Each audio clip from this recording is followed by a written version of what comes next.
Well, hello. I hope you had a happy Easter and that you enjoyed the break from school, even if it seemed a little different from previous years.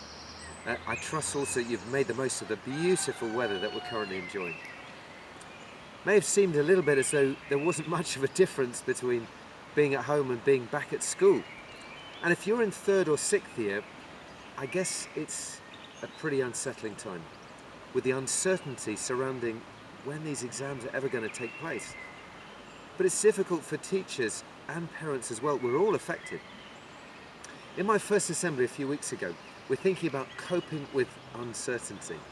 And just before Easter, I did a little assembly as we thought about dying and life coming from death. As we planted seeds and we thought about the Easter story of Jesus' death and the wonderful hope that comes about as a result of his resurrection. What I want to do today is to read a little psalm. The Psalms are these ancient poems or songs from Israel long ago, and they've been a source of inspiration and encouragement to people over hundreds and hundreds of years. Some of you will know the first line of Psalm 23, "The Lord is my shepherd." It's a great psalm. I'm going to read a different one today. It's Psalm 121. I'm going to read it now.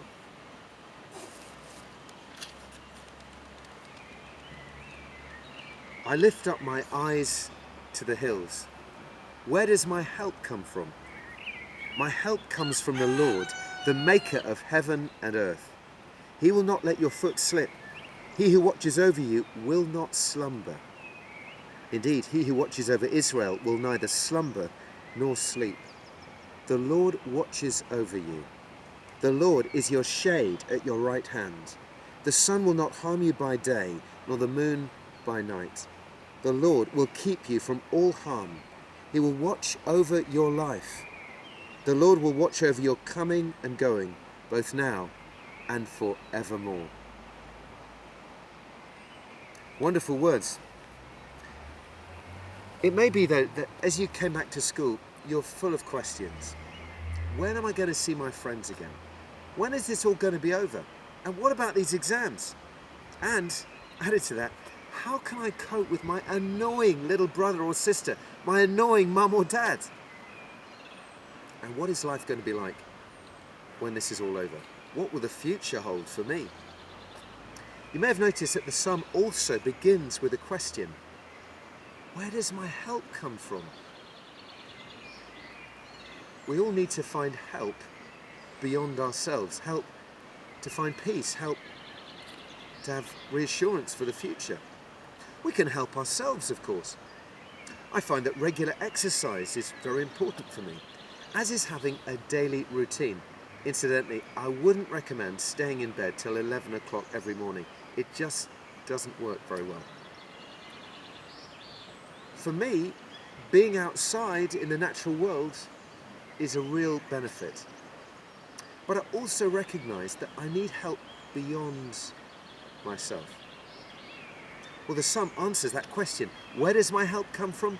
My help comes from the Lord, the maker of heaven and earth. It's quite a claim. The one who made all this can be our help. Well, that sounds amazing. Of course, some of you may think, well, that's just wishful thinking. I mean, that's just ridiculous.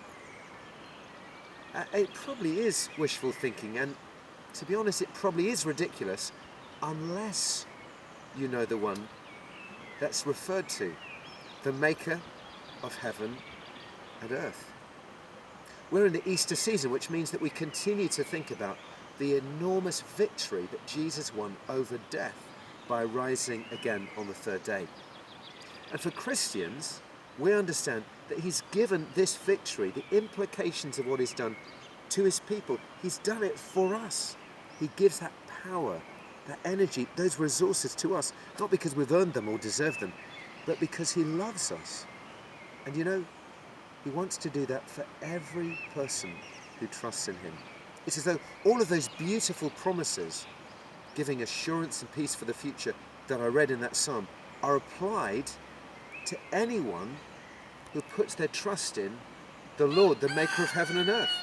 who even made cockerels, as well as butterflies, birds and bees.